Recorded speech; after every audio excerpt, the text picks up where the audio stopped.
Hi everyone, welcome to Shyam institute. Daily current అఫైర్స్లో భాగంగా ఈరోజు ఉన్నటువంటి ఇంపార్టెంట్ కరెంట్ అఫైర్స్ ఏమని ఒకసారి చూద్దాము. సో ఎవరైతే డైలీగా ఈ కరెంట్ అఫైర్స్ చూస్తున్న అభ్యర్థులు కానివ్వండి, సో పీడిఎఫ్ ప్రిపేర్ అవుతున్న అభ్యర్థులు కానివ్వండి, సో ప్రతిరోజు కూడా కరెంట్ అఫైర్స్ 1 అవర్ కేటాయించండి. సో ఎగ్జామ్ ముందు 1 వీక్ ముందు లేకపోతే 10 డేస్ ముందు ప్రిపేర్ అవుతానంటే సో అది ఇబ్బందికరమైన వాతావరణం ఉంటుంది. ప్రతిరోజు కూడా రెగ్యులర్గా 1 అవర్ కరెంట్ అఫైర్స్ కేటాయించండి. వాటితో పాటుగా మనం ఏమైతే ఈ యొక్క వీడియోస్ అందిస్తున్నామో ఈ వీడియోస్తో పాటుగా మీకు పీడిఎఫ్ కూడా అందించడం జరుగుతుందండి. సో రెండింటినీ ప్రిపేర్ అవుతూ ఉండండి. అంటే రెండు కూడా వీడియో చూడటం, సో ఆ పీడిఎఫ్ను ప్రిపేర్ అవ్వడం. సో ఇలా చేస్తూ ఉండాలండి, ప్రతిరోజు చేస్తూ ఉండాలి. అదేవిధంగా ఏదైతే ఎస్ఐ మెయిన్స్కి సంబంధించి మొన్న అంటే లాస్ట్ వీక్ ఏదైతే ఎగ్జామ్ జరిగిందో 14-15 అండి. సో మనకి 15వ తారీఖున ఎగ్జామ్ జరిగిందో, సో మరి దీనికి సంబంధించి 44 కరెంట్ అఫైర్స్కి గాను 38 క్వశ్చన్స్ అండి. సో మనకి ఏవైతే బుక్ 1, బుక్ 2 పీడిఎఫ్లో ఉన్నాయో సో వీటి నుంచే రావడం జరిగింది. సో దీనికి సంబంధించిన వీడియో కూడా మీకు అందించడం జరిగింది. సో ఖచ్చితంగా కూడా ఎక్కడా కూడా వీడియోని స్కిప్ చేయొద్దు, చాలా జాగ్రత్తగా చూడండి. సో ఫస్ట్ వన్ చూసినట్లయితే పాఠ్యపుస్తకాలలో ఇండియా స్థానంలో భారత్ అని చెప్పేసి ఎన్సీఆర్టీ వాళ్ళు కొన్ని సిఫారసులు చేయడం జరిగిందండి. ఏదైతే ఎన్సీఆర్టీ కమిటీ ఒక కీలక సిఫారసులు చేసింది, వీటి స్థానంలో ఏదైతే ఈ సిఫారసుల మేరకు ఇప్పటివరకు ఇండియా అనే ప్లేస్లో ఇక ఇండియా అవసరం లేదు, భారత్ అని పేరు పెట్టండి అని చెప్పేసి ఎన్సీఆర్టీ వాళ్ళు సంబంధించిన ఒక కమిటీ అండి, ఆ కమిటీ చెప్పడం జరిగింది. సో ఏదైతే ఈ యొక్క ఎన్సీఆర్టీ ఫుల్ ఫామ్ కూడా ఎగ్జామ్ పాయింట్ ఆఫ్ వ్యూలో మనం గుర్తుంచుకోవాలి, national council of educational research and training అని చెప్పేసి అంటామండి. సో వీళ్ళు ఒక ఉన్నత స్థాయి కమిటీని ఏర్పాటు చేస్తే ఆ కమిటీ వాళ్ళు దీన్ని రెఫర్ చేశారనమాట.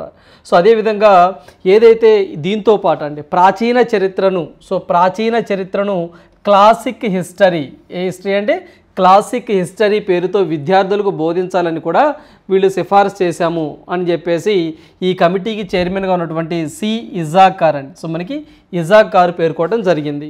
సో ఈ సిఫార్సులు ఇంకా మేము అంటే ఫైనల్ డెసిషన్ తీసుకోలేదు, ఏ నిర్ణయం తీసుకోలేదు అని చెప్పేసి ఎన్సీఆర్టీ చైర్మన్ గారు ఎవరైతే ఉన్నారో దినేష్ ప్రసాద్ సకలాని గారు చెప్పడం జరిగింది. సో ఇప్పుడు మన ఎగ్జామ్ పాయింట్ ఆఫ్ వ్యూలో ఏం గుర్తుంచుకోవాలి సార్ అంటే, సో ఇటీవల కాలంలో ఏదైతే మనకి national council of educational research training NCERT అని చెప్పేసి అంటామండి. సో వీళ్ళు ఇండియా ప్లేస్లో భారత్ ఉండాలి అని చెప్పేసి సో వీళ్ళు కమిటీ వేశారు. ఆ కమిటీ ఇలా రెఫర్ చేసింది ఇండియా ప్లేస్లో భారత్ పెట్టమని. అయితే ఆ యొక్క కమిటీకి హెడ్ ఎవరు అని చెప్పేసి అడగొచ్చండి. ఎవరు అంటే ఇజాక్ ఖాన్ అని చెప్పేసి గుర్తుంచుకోండి. అదేవిధంగా ఎన్సీఆర్టీకి ప్రజెంట్ చైర్మన్ ఎవరు అంటే దినేష్ ప్రసాద్ సకలాని అని చెప్పేసి గుర్తుంచుకోండి. సో ఈ విధంగా చెప్పారండి భారత్ అని చెప్పేసి. అదేవిధంగా మనకి లాస్ట్ టైం G20 సమావేశాలు కూడా మన భారతదేశంలో జరిగినాయండి. సో జరిగినప్పుడు ఇండియా అనే ప్లేస్లో భారత్ అని చెప్పేసి కూడా వాళ్ళు పేరు పెట్టడం జరిగిందండి. సో మనకి ప్రైమ్ మినిస్టర్ ఆఫ్ ఇండియా అనకుండా ప్రైమ్ మినిస్టర్ ఆఫ్ భారత్ అని చెప్పేసి పేరు పెట్టారు అని చెప్పేసి ఏదైతే ఈ కమిటీ కూడా ఎగ్జాంపుల్గా చెప్పడం జరిగిందండి. అంటే విష్ణు పురాణంలో కానివ్వండి, కొన్ని ఇతిహాసాల్లో కొన్ని వాటిలో భారత్ అని పేరుంది అని చెప్పి చెప్తా ఉన్నారు. సో దీని గురించి కూడా మనం ఎగ్జామ్ పాయింట్ ఆఫ్ వ్యూలో ఎక్స్పెక్ట్ చేయొచ్చండి బిట్టు. సో ఆ కమిటీ ఏంటి అని చెప్పేసి అడగొచ్చు. ఎన్సీఆర్టీకి సంబంధించిన కమిటీ ఇజాక్ కమిటీ అని చెప్పేసి గుర్తుంచుకోండి. రైట్. సో నెక్స్ట్ వన్ చూద్దాం. సో నెక్స్ట్ వన్ చూసినట్లయితే ఇస్రో చైర్మన్ ఆత్మకథ. సో మీ అందరికీ తెలిసిందేనండి, ఇస్రో చైర్మన్గా మనకి సోమనాథన్ గారు ఉండడం జరిగింది. ఇతను 11వ ఇస్రో చైర్మన్గా ఉండడం జరిగిందండి. ఇతను కేరళ రాష్ట్రానికి సంబంధించిన వ్యక్తి. ఇతని యొక్క ఆత్మకథ అండి, ఆటోబయోగ్రఫీ, తన పుట్టి పెరిగిన నేపథ్యం కానివ్వండి, అతను సైంటిస్ట్ అయిన పరిస్థితి కానివ్వండి, అతను కాలేజీ డేస్ అంటే పేదరికం నుంచి ఏ విధంగా వచ్చాము, ఇస్రో సైంటిస్ట్గా ఏ విధంగా ఎదిగాము, అదేవిధంగా చంద్రయాన్ 3 తన యొక్క అనుభూతులు ఏంటి, ఇవన్నీ కూడా తన యొక్క ఆత్మకథలో తీసుకురాబోతున్నాను అని నెక్స్ట్ మంత్ బుక్ రిలీజ్ అవుతుందని చెప్పేసి అన్నారు. ఆ ఆత్మకథ పేరు అంటే ఆ బుక్ పేరు ఏంటి సార్ అంటే, సో మనకి ఇక్కడ చూస్తే నిలవు కుడిచా సింహంగల్ అని మలయాళం అండి. మలయాళం అంటాము, తెలుగులో అయితే వెన్నెల గ్రోలిన సింహాలు అని చెప్పేసి అంటారు. బాగా ఇది గుర్తుంచుకోండి. నిలవు కుడిచా సింహగల్ పేరిట మలయాళంలో రాసిన ఈ ఆత్మకథ నెక్స్ట్ మంత్ అండి, త్వరలో అంటే నెక్స్ట్ మంత్ రాబోతూ ఉంది. సో ఇది చాలా చాలా ఇంపార్టెంట్, ఎగ్జామ్ పాయింట్ ఆఫ్ వ్యూలో అడగడానికి ఆస్కారం ఎక్కువగా ఉంటుంది.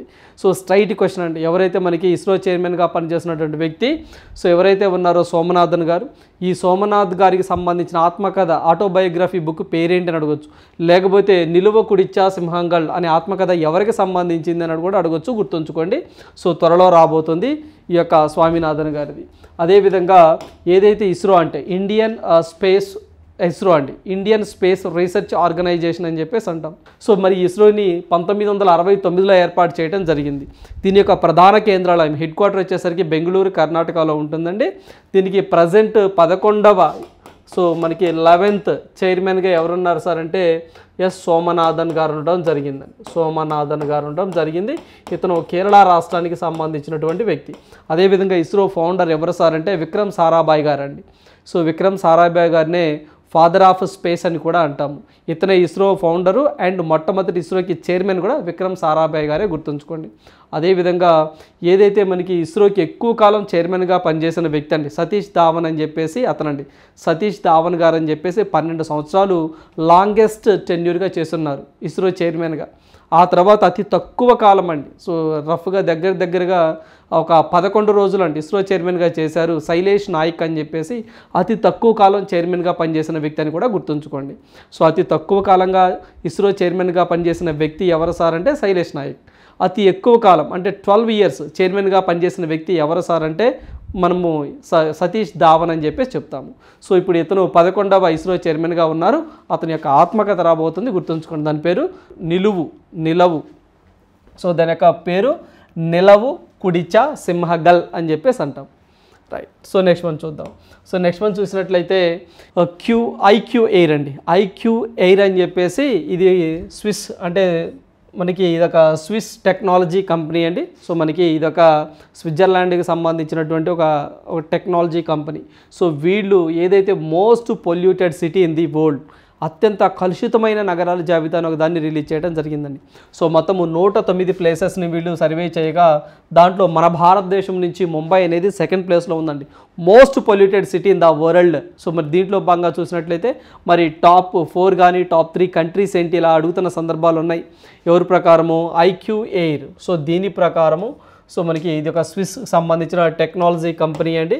సో ఏ విధంగా గాలి నాణ్యత ఉంది ఏంటి అని చెప్పేసి వీళ్ళు సర్వే చేయడం జరిగింది. సో దీంట్లో అత్యంత పొల్యూటెడ్ సిటీగా బీజింగ్ అండి, చైనా.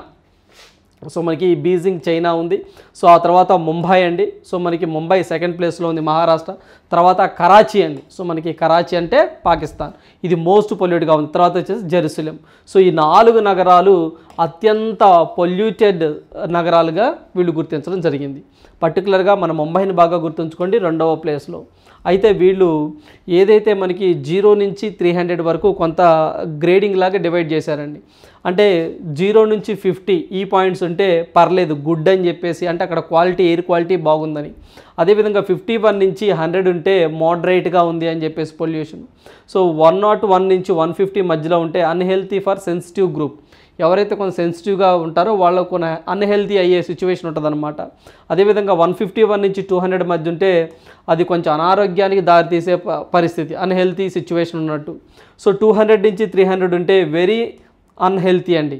సో గుర్తుంచుకోవాలి, అన్హెల్తీలో unhealthy for sensitive group, unhealthy, very unhealthy. తర్వాత 300 అబోవ్ ఉంది అంటే సో హజార్డస్, అతి భయంకరంగా ఉన్నట్టు అనమాట. సో ఏవైతే ఇప్పుడు మనం బీజింగ్ కానీ, ముంబై కానివ్వండి, కరాచీ కానివ్వండి, సో మనకి జెరూసలేం కానివ్వండి, సో ఈ 4 కూడా హజార్డస్ మనకి ఆ కేటగిరీలో ఉన్నాయని చెప్పేసి వీళ్ళు ఏదైతే మనకి ఐక్యూ ఎయిర్ వాళ్ళు చెప్పడం జరిగింది. So exam point of view ఇటీవల కాలంలో మొదటి 3 స్థానాలు ఏమున్నాయి ఇలా అడుగుతున్న సందర్భాలు ఉన్నాయండి. సో మనకి లాస్ట్ టైం కూడా ఎస్ఐ కూడా గ్లోబల్ లైవబిలిటీ ఇండెక్స్ నివాసయోగ్యమైనటువంటి నగరాలు ఏవి 3 గుర్తించండి అని అడిగారండి. లేకపోతే ఇండియా ర్యాంక్ ఎంత, లేకపోతే ఇండియాలో ఉన్నటువంటి ప్లేస్ ఎన్నో ప్లేస్లో ఉంది ఇలా అడుగుతున్న సందర్భాలు ఉన్నాయి, గుర్తుంచుకోండి. సో టాప్ 3 గుర్తుంచుకోండి సరిపోతాయి. అదేవిధంగా ముంబై అనేది 2nd ప్లేస్లో ఉంది ఓవరాల్గా వరల్డ్లోనే. ఓకేనండి, ఇది కూడా మనం ఎందుకైనా మంచిది. సో ఇది కూడా ఒక టేబుల్ ఫార్మేట్లో గుర్తుంచుకోవాలండి. సో చాలా కష్టంగా అడగాలి అంటే సో ఏ కేటగిరీకి ఏ విధంగా ట్రీట్ చేస్తారు ఈ యొక్క ఐక్యూ ఎయిర్ వరల్డ్ అని చెప్పి చెప్తూ ఉంటారు. సో గుర్తుంచుకోవాలి. రైట్. సో నెక్స్ట్ వన్ చూద్దాం. సో నెక్స్ట్ వన్ చూసినట్లయితే రబీ సీజన్ ఎరువులపై రాయితీ 22,303 కోట్లు అని చెప్పేసి కేంద్రం నిన్న సంబంధించి కేబినెట్ సమావేశం జరగడం జరిగిందండి. ఆ సమావేశంలో ఈ నిర్ణయం తీసుకోవడం జరిగింది. సో ఏదైతే డిఏపి అని చెప్పేసి డి అమోనియా ఫాస్ఫైట్ 50 కిలోల బస్తా ధరల్లో మార్పులు ఉండవని, ప్రస్తుతం కొనసాగుతున్న ధర అండి 1350, సో రైతులకే అందిస్తామని చెప్పేసి తెలిపారు. అంటే ఎటువంటి ధరలు మేము పెంచడం లేదు అని చెప్పేసి కేంద్ర కేబినెట్ నిర్ణయం తీసుకోవడం జరిగింది. సో అదేవిధంగా మనకి ఏదైతే జమరాని బహుళార్థ సాధక ప్రాజెక్ట్ అండి. సో చాలా చాలా ఇంపార్టెంట్. జమరాని బహుళార్థ సాధక ప్రాజెక్టుకు కేంద్ర మంత్రి మండలి పచ్చ జెండా ఊపింది, అంటే ఆమోదం తెలిపింది. సో ప్రధానమంత్రి కృషి సించాయి యోజన అండి. సో ఏంటి సార్ ప్రధానమంత్రి కృషి సించాయి యోజన అంటే ఈ యొక్క స్కీమ్ యొక్క ముఖ్య ఉద్దేశము ఏవైతే ఇరిగేషన్ని కల్పించడం అండి. అంటే మనకి ఈ యొక్క భూములకు వాటర్ సదుపాయాన్ని కల్పించడం, ఇరిగేషన్ ఫెసిలిటీస్ని కల్పించడం ఈ స్కీమ్ యొక్క ముఖ్య ఉద్దేశం. ఈ యొక్క ప్రధానమంత్రి కృషి సించాయి యోజనలో భాగంగా దీనికి మేము ఆమోదం తెలిపాము ఈ ప్రాజెక్టు అని చెప్పేసి కేంద్ర మంత్రి మండలి సమావేశంలో నిన్న డెసిషన్ తీసుకోవడం జరిగింది. సో ఏ స్కీమ్లో భాగంగా వెరీ వెరీ ఇంపార్టెంట్ ప్రధానమంత్రి కృషి సించాయి యోజన. ఈ స్కీమ్ యొక్క ముఖ్య ఉద్దేశము సో రైతులకు పంట పొలాలకు నీరు అందించడం, అంటే సాగునీరు సదుపాయాన్ని కల్పించడము ఈ యొక్క స్కీమ్ యొక్క ముఖ్య ఉద్దేశం. దీంట్లో భాగంగానే మేము ఈ ప్రాజెక్ట్ చేపట్టబోతున్నామని కేంద్ర ప్రభుత్వం చెప్పింది. అయితే ఈ యొక్క జమరాని బహుళార్థ సాధక ప్రాజెక్ట్ అనేది ఏ రాష్ట్రంలో ఉంది సార్ అంటే సో ఉత్తరాఖండ్ అని చెప్పేసి గుర్తుంచుకోండి. ఉత్తరాఖండ్ అండ్ యూపీ ఈ రెండు రాష్ట్రాలు ఈ యొక్క ప్రాజెక్టు వల్ల బెనిఫిట్ పొందుతాయని చెప్పేసి మనకి సమాచార శాఖ మంత్రి వారు, అంటే నిన్న ఏదైతే కేబినెట్ నిర్ణయాన్ని నిన్న కేబినెట్ నిర్ణయాలు తీసుకున్నారో ఆ నిర్ణయాలను మనకి సమాచార శాఖ మంత్రి వర్యులు అనురాగ్ ఠాకూర్ గారు చెప్పడం జరిగింది.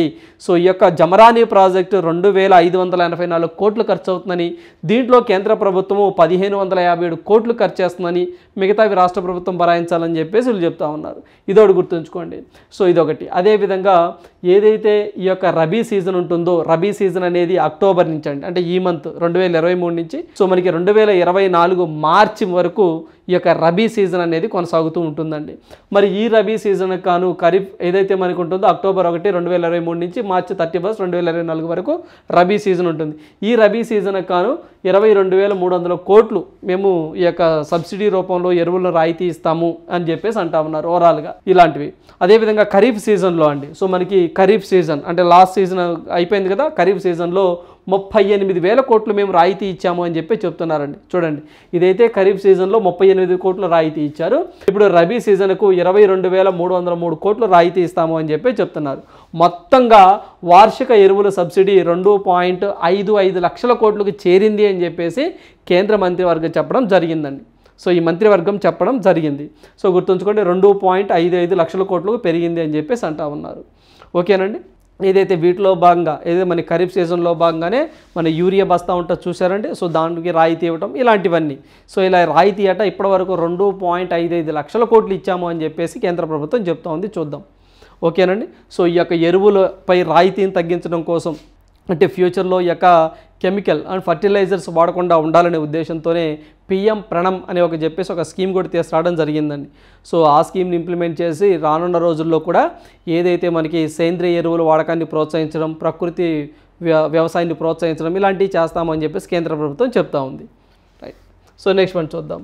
సో నెక్స్ట్ వన్ చూసినట్లయితే ప్రధానమంత్రి అనుచిత జాతి అభ్యుదయ్ యోజన అని చెప్పేసి పిఎం అజయ్ అని చెప్పి షార్ట్ ఫామ్లో అంటామండి. సో మనకి పిఎం అంటే ప్రధానమంత్రి, సో మనకి ఏ మీన్స్ అనుసూచిత్ జయతి అభ్యుదయ్ యోజన అని చెప్పేసి అంటామండి.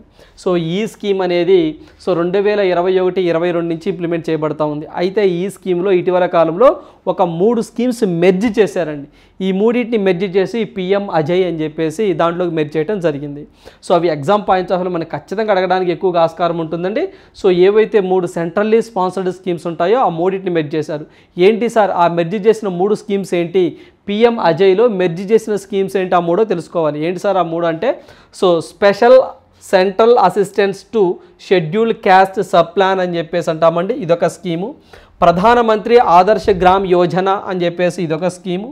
బాబు జగజ్జీవన్ రామ్ చతుర్వస్ యోజన అని చెప్పేసి ఇదొక స్కీము.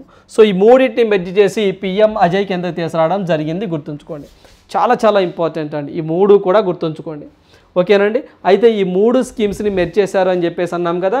అయితే ఈ యొక్క 3 స్కీమ్స్ని మెర్జ్ చేస్తే అసలు ఎందుకు సార్ ఈ యొక్క స్కీమ్, ఎందుకు పిఎం అజయ్ స్కీమ్ ముఖ్య ఉద్దేశం ఏంటి సార్ అంటే సో ఏదైతే మనకి ఎస్సీ కమ్యూనిటీలో పేదరికాన్ని తగ్గించడం కోసం ఈ స్కీమ్ని తీసుకురావడం జరిగిందండి. So reduce poverty in SC communities చాలా చాలా ఇంపార్టెంట్.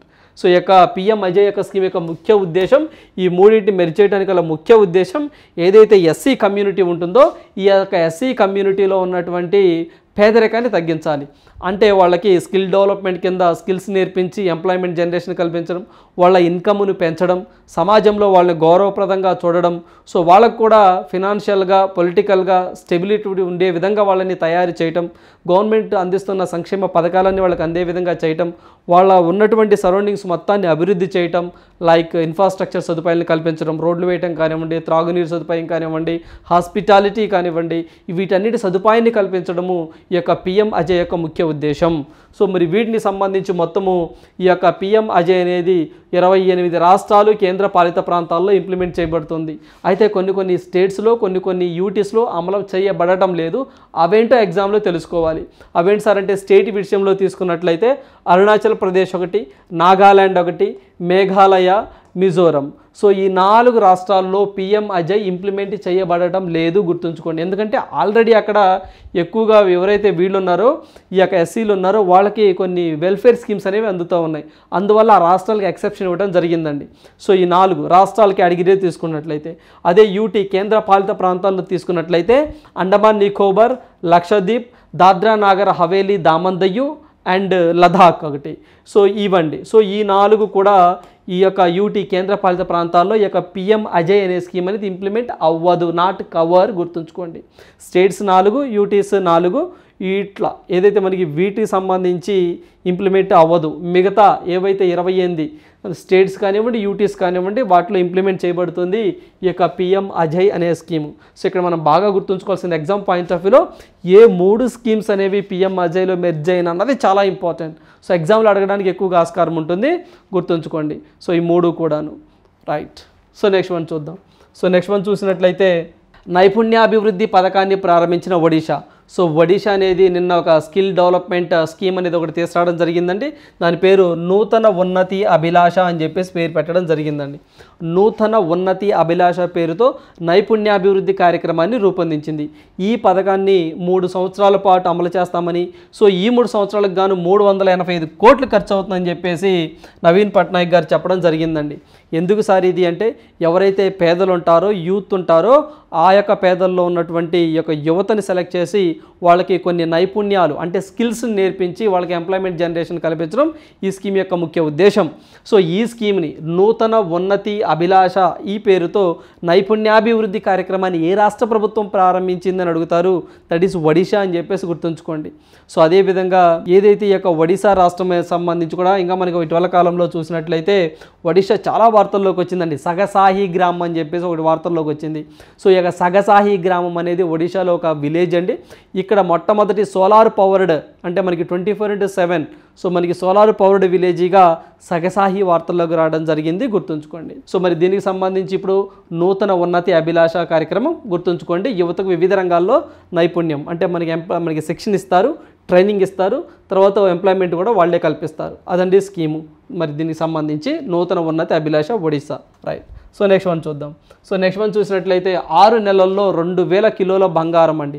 అంటే ఏవైతే అక్రమంగా బంగారాన్ని రవాణా చేస్తూ ఉంటారు కదా, అలా ఈ ఏదైతే ఫినాన్షియల్ ఇయర్ ఉంటుందో సో ఏప్రిల్ నుంచి సెప్టెంబర్ వరకు కూడా 2000 కిలోల బంగారాన్ని ఈ యొక్క ఏదైతే central board of direct taxes and income వాళ్ళు క్లెయిమ్ చేశాము అని చెప్పేసి అంతను మేము గుర్తించామని చెప్పి చెప్పడం జరిగిందండి.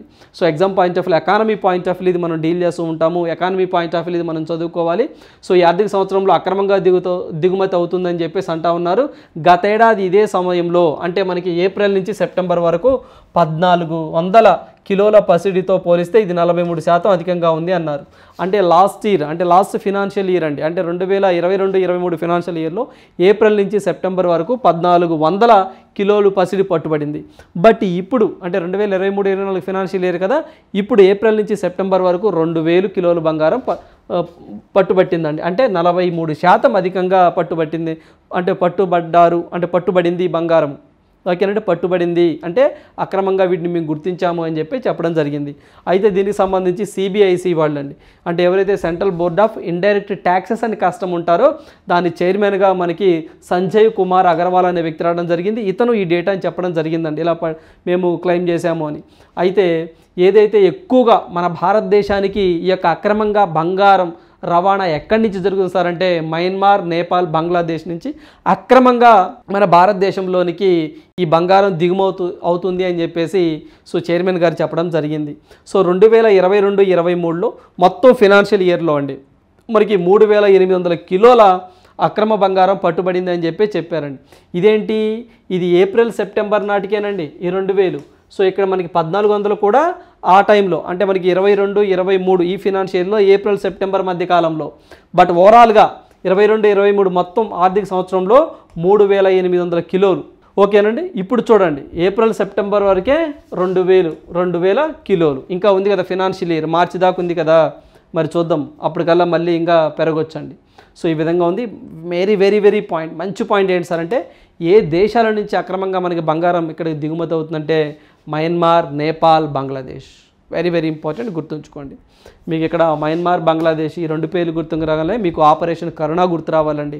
సో అక్కడ మోచా తుఫాన్ వచ్చింది కదా, ఆ మోచా తుఫాన్ వచ్చినప్పుడు ఎక్కువగా మయన్మార్కి, బంగ్లాదేశ్కి దాని ప్రభావం బాగా చూపించింది కాబట్టి మనం ఆ దేశాలకి సహాయం చేయడానికి ఆపరేషన్ కరుణ అని చెప్పేసి పేరుతో వాళ్ళకి మనం సహాయం చేయడం జరిగింది. మన కరెంట్ అఫైర్లో కూడా మనం చదువుకోవడం జరిగింది.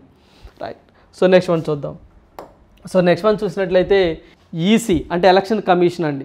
ఈసీ జాతీయ ఐకాన్గా Newton fame Raj Kumar Rao. So మనకి న్యూటన్ అని చెప్పేసి ఒక సినిమా అండి. సో ఈ సినిమాలో నటించినటువంటి ఒక హీరో రాజ్ కుమార్ రావ్ను ఈసీ జాతీయ ఐకాన్గా గుర్తించిందండి. అంటే ఓటర్లో చైతన్యం పెంచి ఎన్నికల ప్రక్రియలో పాల్గొనేలా ప్రోత్సహించేందుకు ప్రముఖులను ఇలా ఏదైతే మనకి ఎలక్షన్ కమిషన్ ఆఫ్ ఇండియా ఉంటుందో వీళ్ళని ఐకాన్గా నియమిస్తూ ఉంటుంది. గతంలో కూడా ప్రముఖ నటులండి పంకజ్ త్రిపాఠి గారండి, మీరు చూశారు సినిమా యాక్టర్ గారు. సో ఆయన్ని నియమించింది. అదేవిధంగా అమీర్ ఖాన్ గారు, అదేవిధంగా సచిన్ గారు, సో అదేవిధంగా మనకి ఎంఎస్ ధోని గారు, మేరీ కోమ్ గారు. సో వీళ్ళని ఈసీ జాతీయ ఐకాన్లుగా గతంలో గుర్తించింది. ఇప్పుడు రీసెంట్గా గుర్తించిన వ్యక్తి ఆయన పేరు గుర్తుంచుకోండి, రాజ్ కుమార్ రావ్. సో ఏ సినిమాలో నటించారంటే న్యూటన్ అనే సినిమాలో నటించారు. సో ఇటీవల కాలంలో ఇది నేషనల్ అవార్డ్స్ కూడా ఎన్నుకోవడం జరిగిందండి. సో ఆస్కార్కి కూడా నామినేట్ చేయడం జరిగిందండి ఈ మూవీని. సో అయితే ఇక్కడ మనం గుర్తుంచుకోవాల్సింది సో మనకి జాతీయ ఐకాన్ ఎవరు అంటే రాజ్ కుమార్ రావ్, ఆయన పేరు గుర్తుంచుకోండి అండి.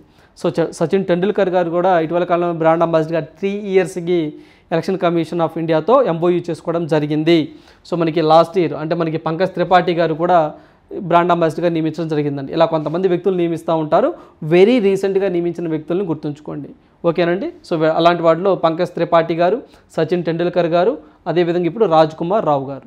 సో నెక్స్ట్ వన్ చూద్దాం. సో నెక్స్ట్ వన్ చూసినట్లయితే భారత అమెరికన్లకు అత్యున్నత పురస్కారాలు అని చెప్పేసి న్యూస్ రావడం జరిగిందండి. ఏవైతే అమెరికాలో ఉన్నటువంటి అంటే మనకి భారతదేశంలో జన్మించి అమెరికాలో సెటిల్ అయినటువంటి వ్యక్తులు అంటే భారత సంతతికి సంబంధించినంత వ్యక్తులు అమెరికాలో శాస్త్ర సాంకేతిక రంగాలలో విశేష సేవ చేసినందుకు జో బైడెన్ గారు 2 భారతీయుల్ని నిన్న గౌరవించడం జరిగింది. కొన్ని పురస్కారాలు ఇవ్వడం జరిగింది. సో వాళ్ళ పేర్లు ఏంటని ఎగ్జామ్లో అడగడానికి ఎక్కువగా ఆస్కారం ఉంటుంది. వాళ్ళే భారతీయ అమెరికన్ శాస్త్రవేత్తలు అశోక్ గాడ్గిల్ అనే ఒక వ్యక్తి, అదేవిధంగా సుబ్రా సురేష్ అనే ఒక వ్యక్తి. సో మనకి ఎవరైతే వీళ్ళిద్దరూ కూడా అశోక్ గాడ్గిల్ కానివ్వండి, సుబ్రా సురేష్ గారు కానివ్వండి, వీళ్ళిద్దరూ కూడా మహారాష్ట్రలో ఆ స్టేట్లో జన్మించడం జరిగిందండి. So settled in America. So వీళ్ళకి బైడెన్ గారు అవార్డులు ఇవ్వడం జరిగింది. సో ఏదైతే మనకి గాడ్గిల్ గారు ఉన్నారో ఈ యొక్క గాడ్గిల్ గారికి అశోక్ గాడ్గిల్ గారికి white house national medal for technology and innovation అనే ఒక అవార్డుని బహుకరించడం జరిగింది. ఎవరైతే మనకి సుబ్రా సురేష్ గారు ఉన్నారో అతనికి నేషనల్ మెడల్ ఆఫ్ సైన్స్ అనే ఒక అవార్డుని ప్రదానం చేయడం జరిగింది. సో ఇతను ఎవరైతే మనకి గాడ్గిల్ గారు ఉన్నారో ఈయన ఏదైతే మనకి తక్కువ ఇంధనంతో వెలిగేటువంటి విద్యుత్ దీపాలను కానివ్వండి, అదేవిధంగా గ్యాస్ స్టవ్లను కానివ్వండి, సో ఇలాంటి వాటి మీద ఇతను పరిశోధనలు చేసినందుకు గాను ఇతనికి అవార్డు ఇవ్వడం జరిగింది. అదేవిధంగా national medal of science Suresh గారికి మెటీరియల్ సైన్స్ను ఇతర రంగాల్లో అంటే ఇతర పరికరాల్లో కూడా ఉపయోగించడం, వివిధ ఫీల్డ్లో ఉపయోగించడం మెటీరియల్ సైన్స్ని. సో ఇలాంటి వాటికి సైన్స్ అండ్ టెక్నాలజీని విశేషంగా చేయటం వల్ల వీళ్ళిద్దరిని ఈ యొక్క అవార్డ్స్తో సత్కరించడం జరిగింది జో బైడెన్ గారు. సో వాళ్ళ పేర్లు గుర్తుంచుకోండి. సో మనకి అశోక్ గాడ్గిల్ గారు అండ్ సుబ్రా సురేష్ గారు. సో ఏ అవార్డ్స్ కూడా గుర్తుంచుకోండి. నేషనల్ మెడల్ ఆఫ్ సైన్స్ ఇది వచ్చేసరికి national medal for technology and innovation. So ఈ కేటగిరీలో వీళ్ళిద్దరికీ అంటే ఆ అవార్డును బహుకరించడం జరిగిందండి. ఓకేనండి. వీళ్ళిద్దరూ కూడా మన భారత సంతతికి సంబంధించిన వ్యక్తులే, మహారాష్ట్రలో పుట్టారు but settled in America. Right. So next one చూద్దాం. సో నెక్స్ట్ వన్ చూసినట్లయితే అమెరికా ప్రతినిధుల సభ స్పీకర్గా మైక్ జాన్సన్, అమెరికా ప్రతినిధుల సభ స్పీకర్గా మైక్ జాన్సన్ ఎన్నికయ్యారు. సో స్పీకర్ పదవి నుంచి మెక్ కార్తీ, సో మనకి అంతకుముందు మెక్ కార్తీ అని చెప్పేసి ఇతను తప్పుకున్నారండి. సో ఇతను తప్పుకున్న తరువాత ఇప్పుడు అతని ప్లేస్లోకి మైక్ జాన్సన్ అనే వ్యక్తి రావడం జరిగింది. ప్రతినిధుల సభ గుర్తుంచుకోండి, అంటే మనకి లోక్సభ ఎలానో అమెరికాకి సంబంధించి కూడా అలా ప్రతినిధుల సభ అని చెప్పేసి ఉంటుంది. దానికి స్పీకర్గా లైక్ లోక్సభ స్పీకర్ అని చెప్పేసి అనుకోవచ్చు అండి, కంపారిటివ్ అంతే. సో మనకి ప్రతినిధుల సభ, సో దానికి హెడ్గా ఎవరు సార్ అంటే మనకి ఆయన పేరు గుర్తుంచుకోండి, మైక్ జాన్సన్ గారు రావడం జరిగింది. ఓకేనండి, పేరు స్ట్రైట్ క్వశ్చన్ అండి. ఎవరి ప్లేస్లో వచ్చారు? మెక్ కార్తిక్ ప్లేస్లో వచ్చారు. రైట్. సో నెక్స్ట్ వన్ చూద్దాం. సో నెక్స్ట్ వన్ చూసినట్లయితే భారత మహిళల క్రికెట్ జట్టు హెడ్ కోచ్గా అమోల్ ముజుమ్దార్ గారు రావడం జరిగిందండి. సో మనకి అమోల్ ముజుమ్దార్ గారు రావడం జరిగింది. సో దేశవాళీ దిగ్గజం ముంబై జట్టు మాజీ కెప్టెన్ అమోల్ ముజుమ్దార్ గారును భారత మహిళా క్రికెట్ జట్టు కొత్త హెడ్ కోచ్గా నియమించారు. సో స్ట్రైట్ క్వశ్చన్ అండి, ఆయన పేరు గుర్తుంచుకోండి, ముజుమ్దార్ గారు. ఏ ముజుమ్దార్? అమోల్ ముజుమ్దార్. సో ఎవరికి వచ్చారు ఈయన? మెయిల్ సో సారీ అండి ఫిమేల్ క్రికెటర్ జట్టుకు, అంటే భారత మహిళా క్రికెట్ జట్టుకు హెడ్ కోచ్గా ఇతను రావడం జరిగింది కోచ్గా. సో మామూలుగా మేల్కి అయితే మాత్రము రాహుల్ ద్రావిడ్ గారు అని చెప్పేసి, మనకి చీఫ్ సెలెక్టర్గా మనకి అజిత్ అగర్కర్ గారు రావడం జరిగిందని చెప్పేసి. సో ఇతను వచ్చేసరికి భారత మహిళల క్రికెట్, సో మనకి వీళ్ళకి హెడ్ కోచ్గా ఈ యొక్క మజుమ్దార్ గారు రావడం జరిగింది, గుర్తుంచుకోండి. సో అదేవిధంగా బీసీసీఐ ప్రెసిడెంట్గా మనకి రోజర్ బెన్నీ గారు ఉండటం జరిగిందండి. అతను కర్ణాటక రాష్ట్రానికి సంబంధించినటువంటి వ్యక్తి. సో నెక్స్ట్ వన్ చూద్దాం. సో నెక్స్ట్ వన్ చూసినట్లయితే క్వశ్చన్ ఫర్ యూ, ఈ ప్రశ్న మీకోసమే. ఇది మనం చూస్తే which country has named the cyclonic storm Hamoon that arose in the bay of Bengal. So ఇటీవల కాలంలో బే ఆఫ్ బెంగాల్లో వచ్చినటువంటి ఒక సైక్లోన్ అండి, దాని పేరు వచ్చేసరికి హమూన్. సో దీనికి అంటే ఇలా హమూన్ అని పేరు పెట్టినటువంటి దేశం ఏంటి అని చెప్పేసి అంటా ఉన్నారు. ఆల్రెడీ వి డిస్కస్డ్ అండి, ఆల్రెడీ మనం దీని గురించి డిస్కస్ చేసాం. సో దట్ ఈస్ ఇరాన్ అని చెప్పేసి గుర్తుంచుకోండి. సో మనకి ఇంకోటి మనకి ఏదైతే తుఫాన్ తేజ్ అని చెప్పేసి అన్నామండి, అది మన ఇండియన్స్ పెట్టారు అని చెప్పేసి కూడా మనం డిస్కస్ చేయడం జరిగింది. రైట్. సో ఇవ్వండి ఈ రోజు ఉన్నటువంటి ఇంపార్టెంట్ కరెంట్ అఫైర్స్. సో అభ్యర్థులకి ఒక మనవి, సో మనం ఏదైతే అక్టోబర్ 24వ తారీఖున సో యుఎన్ఓ డేని సెలబ్రేట్ చేశామండి. సో ఆ యుఎన్ఓ డేకి సంబంధించి మొత్తము 193 దేశాలు అని చెప్పేసి చెప్పడం జరిగింది. సో దాంట్లో 193వ దేశంగా కొసోవో అని చెప్పేసి ఫ్లోలో చెప్పడం జరిగిందండి, దట్ ఈజ్ రాంగ్. సో మనకి సౌత్ సుడాన్ అండి. సో మనకి సౌత్ సుడాన్ అనే దేశాన్ని 193వ దేశంగా 2011లో యుఎన్ఓ గుర్తించడం జరిగింది. That is the correct answer, not Kosovo. ఓకేనండి, సౌత్ సుడాన్ అని చెప్పేసి గుర్తుంచుకోండి. సో దీనికి మేము చింతిస్తున్నాము, ఫ్లోలో అలా రావడం జరిగిందండి. బట్ ఖచ్చితంగా ఏమైనా ఫ్లోలో అలా వచ్చినప్పుడు నెక్స్ట్ రోజు మీకు ఖచ్చితంగా రిప్లై ఇవ్వడం జరుగుతుందండి. సో అందువల్ల యుఎన్ఓలో 193వ దేశంగా సౌత్ సుడాన్ అని చెప్పేసి గుర్తుంచుకోండి. రైట్. సో ఇవ్వండి ఈరోజు ఉన్నటువంటి ఇంపార్టెంట్ కరెంట్ అఫైర్స్. సో ఖచ్చితంగా ప్రతి ఒక్క అభ్యర్థి కూడా ప్రతిరోజు కరెంట్ అఫైర్స్ 1 అవర్ కేటాయించండి.